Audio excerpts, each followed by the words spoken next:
ఓం నమః శివాయ. అందరికీ నమస్కారం అండి. ఈరోజు ఈ వీడియో ద్వారా వృశ్చిక రాశి వారి యొక్క జాతక ఫలితాల గురించి తెలుసుకుందాం. వీరి యొక్క జీవితానికి సంబంధించినటువంటి ప్రధానమైనటువంటి అంశాలు ఏమిటి, అదేవిధంగా మే 24వ తేదీ ఆదివారం రోజున సూర్యుడు పడమరకు వాళ్తున్నటువంటి వేళ గడియారంలో ముళ్ళు సరిగ్గా 4:30 తాకకముందే మీ జీవితంలో ఒక అగ్ని పరీక్ష అనేది ఎదురు కాబోతుంది. మీరు చేయనటువంటి తప్పుకు మీరు ఏ మాత్రమూ కూడా సంబంధం లేనటువంటి విషయానికి మీరు నిందలు పడబోతున్నారు. సమాజం ముందు మీ యొక్క నిజాయితీని నిరూపించుకోవాల్సినటువంటి క్లిష్టమైనటువంటి సమయం ఇదని చెప్పాలి. అసలు ఆ యొక్క అపనిందలు మరి వేసేది ఎవరు? మరి ఆ యొక్క 4:30 ఏం జరగబోతుంది? ఈ గండం నుండి మీరు ఎలా బయటకు పడాలి? ఈ వీడియోని మాత్రం స్కిప్ చేయకుండా చివరి వరకు చూడండి. ఎందుకంటే ఇది మీ యొక్క ఆత్మగౌరవానికి సంబంధించినటువంటి ఒక పెద్ద హెచ్చరిక లాంటిది మిత్రమా. అసలు దీని అంతటికీ గల కారణం ఏమిటో ఇప్పుడు వివరంగా తెలుసుకుందాం. ప్రతి ఒక్కరి జీవితంలో ఎన్నెన్నో సమస్యలు, ఎన్నెన్నో ఇబ్బందులు, ఇటువంటి సమస్యలతో బాధపడుతూ ఎక్కడెక్కడ జ్యోతిష్యం చెప్పించుకొని నిరాశ చెందినటువంటి వ్యక్తులు అయితే చాలామంది ఉండుంటారు కదండి. మరి ఇటువంటి వారి అందరికీ కూడా శ్రీ దుర్గామాత వారి దివ్య ఆశీస్సులతో జ్యోతిష్యం చెప్పబడండి గురుగారు బాలాజీరాజు గారు. మనం ఎక్కడున్నా ఉన్న చోటనే ఉన్నటువంటి మన యొక్క గురుగారిని అయితే ఒక చిన్న ఫోన్ కాల్ ద్వారానే కాంటాక్ట్ అవ్వచ్చండి. మన గురుగారి యొక్క కాంటాక్ట్ నెంబర్ వచ్చేసి 9515871931. మీకు అది ఏ విధమైనటువంటి సమస్య అయినా కావచ్చండి. దానికి తగినటువంటి మంచి మార్గాన్ని మన యొక్క గురుగారు అయితే వితిన్ డేస్లోనే మీకు అయితే తెలియపరుస్తారండి. మీ యొక్క ముఖ కవళికలు, ఫోటో చేయి, గోత్రం ఆధారితంగానే మీకు ఉన్నటువంటి సమస్యలకు మంచి మార్గాన్ని అయితే మన యొక్క గురువుగారు మీకు అయితే తెలియపరుస్తారు. అదేవిధంగా మన యొక్క గురువుగారి గురించి చెప్పాలి అంటే స్త్రీ పురుష వశీకరణం చేయడంలో ఎటువంటి రకమైనటువంటి సమస్యలకైనా మన యొక్క గురువుగారి దగ్గర మీకైతే 100% శాశ్వత మార్గం అయితే మీకు ఖచ్చితంగా లభిస్తుందండి. సమస్య మీది పరిష్కారం మన యొక్క గురువుగారిది. నమ్మకంతో ఒక్కసారి ప్రయత్నించి చూడండి. మన యొక్క గురువుగారిచే లబ్ధి పొందినటువంటి వ్యక్తులు కూడా చాలామంది ఉన్నారు. చుక్కచారి చూడండి, ఖచ్చితంగా మీకున్నటువంటి సమస్యల నుండి మీకు మీరుగా బయటపడినటువంటి వ్యక్తులు అవుతారు. ఇక ముఖ్యంగా వివరాలకు వస్తే కనుక వృశ్చిక రాశి అనేది రాశిచక్రంలోని 8వ రాశి. విశాఖ నక్షత్రం 4 పాదం, జ్యేష్ఠ నక్షత్రం 1, 2, 3, 4 పాదాలు, అనురాధ నక్షత్రం 1, 2, 3, 4 పాదాలు జన్మించిన వ్యక్తులు ఈ యొక్క వృశ్చిక రాశి ప్రజలకు వస్తారు. ఈ యొక్క వృశ్చిక రాశి వారికి అధిపతి కుజుడు. ఇక ముందుగా వీరి గురించి చెప్పాలంటేనండి, వీరు సహజంగానే న్యాయానికి, ధర్మానికి కట్టుబడి ఉంటారు. వీరు అబద్ధం చెప్పడానికి ఏ మాత్రము కూడా వీరు అసలు ఇష్టపడరని చెప్పాలండి. ఎవరిని కూడా మోసం చేయాలని అసలు అనుకోరు. కానీ ఆ యొక్క శని భగవాన్ యొక్క అనుగ్రహం అనేది మీకు పూర్తిగా లేనందున ప్రస్తుతం ఆ యొక్క స్వామివారు మీ యొక్క రాశిలో సంచరిస్తూ ఉండడం వలన మిమ్మల్ని అయితే నిప్పుల్లో నడిపిస్తూ ఉన్నారండి. మీ యొక్క మంచితనాన్ని ఇతరులను బలహీనతగా మీరైతే తీసుకోవడం గమనిస్తూనే ఉంటున్నారు. మీరు అందరినీ కూడా నమ్ముతారు అదేవిధంగా నమ్మి మిమ్మల్ని దోషిగా నిలబెట్టేటువంటి ప్రమాదం కూడా మీకైతే ఖచ్చితంగా కనబడకపోలేదు. కాబట్టి ముఖ్యంగా గత కొన్ని వారాలుగా మీ యొక్క ఆఫీస్లో కానీ లేదంటే కుటుంబంలో కానీ కొన్ని తప్పులు అయితే జరుగుతూ వస్తున్నాయి. ఆ యొక్క తప్పులకు మీకు ఎటువంటి సంబంధము అనేది లేదు. కానీ ఆ సమయంలో మీరు అక్కడే ఉండడము లేదంటే ఆ యొక్క వ్యవహారంలో ఒక మధ్యవర్తిగా వ్యవహరించడము ఇప్పుడు మీకు శాపంగా మారి మౌనం అర్ధ అంగీకారం అన్నట్లుగా మీకు పడినటువంటి మౌనాన్ని, మీరు పడుతున్నటువంటి మౌనాన్ని కొందరు ఆసరాగా తీసుకొని మొత్తం మీద నిండుగా మీ పైన నెట్టివేయాలనేసి మరి అంతా కూడాను స్కెచ్ వేసుకున్నటువంటి సందర్భంలో మీకు ఊహించిన విధంగా ఈరోజైతే అర్థమవుతుంది. కానీ ఇప్పటి వరకు కూడాను మీరందరినీ కూడా నమ్ముతూ వచ్చారు. మనవారు అనుకున్నారు. ఒక్కొక్కసారి కొన్ని విషయాల్లో బలంగా అంతా కూడాను ఖండించారు. మరికొన్ని విషయాల్లో మనవారే అనుకుని వారిని అయితే తప్పులు చేసినటువంటి వారికి ఏదో విధంగా మీకు తెలిసినటువంటి మాటలు సాయం లాంటిది కూడా చేస్తూ వచ్చారు. కొన్ని సమస్యల నుండి మీరు తప్పించారు కూడాను. అంటే మరి ఇప్పుడు ఆ యొక్క చేదు నిజం గురించి మాట్లాడుకుందాం. మరి రేపటి రోజున 4:30 లోపు ఏం జరగబోతుంది, మరి ఆ యొక్క నింద అనేది ఎలా వస్తుంది అని చూస్తే కనుక సరిగ్గా 4:30 సమయంలో ఒక చర్చ లేదంటే మీటింగ్ లాంటిది జరుగుతుంది. అక్కడ ఒక ఆర్థిక నష్టానికి లేదంటే ఒక వ్యక్తిగత రహస్యం అనేది బయటపడడానికి మీరే కారణం అనేసి మరి వేలైతే అయితే చూపిస్తారు. ఆ అంతా కూడాను చేయడానికి తప్పక శిక్ష అనేది అది అంతా కూడా మీరే చేయాల్సి సంకేతము అంతా కూడాను మీరే చేయనటువంటి సంకేతం కావచ్చు, లేదంటే మీరు అన్నటువంటి మాట కావచ్చు, నీవే అన్నావు కదా అనేసి అప్పుడు చెప్తామనేసి నమ్మకంగా అబద్ధం అనేసి చెప్పేటువంటి వ్యక్తి మీకు ఈ సందర్భంలో ఊహించిన విధంగా ఎదురవుతారు.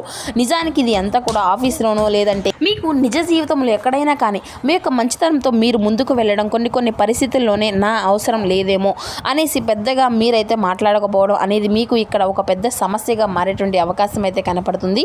ప్రధానంగా ఎందుకంటే ఎవరికైనా కానీ తప్పు అనేది జరుగుతూ ఉంటుందండి. తలవంచక తప్పదు అనేటువంటి ఒక సిద్ధాంతము అనేది ఉంది కదండి.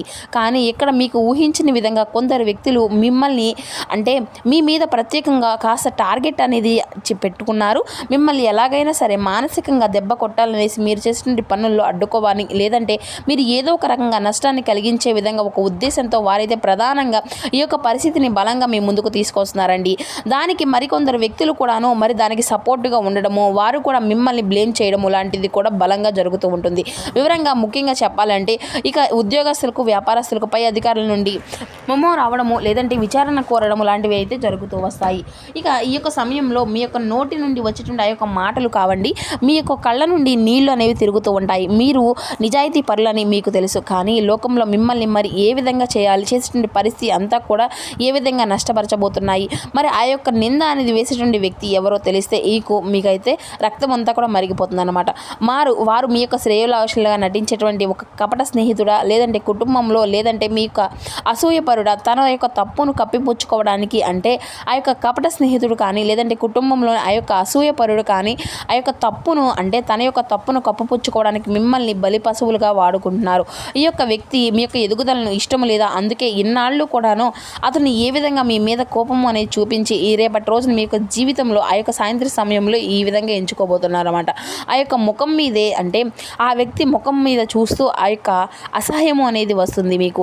ఎందుకంటే మీరు వారికి ఎంతో మేలు చేసి ఉన్నా కానీ వారు మాత్రం మిమ్మల్ని కీడించేటువంటి ప్రయత్నం అయితే చేస్తున్నారు.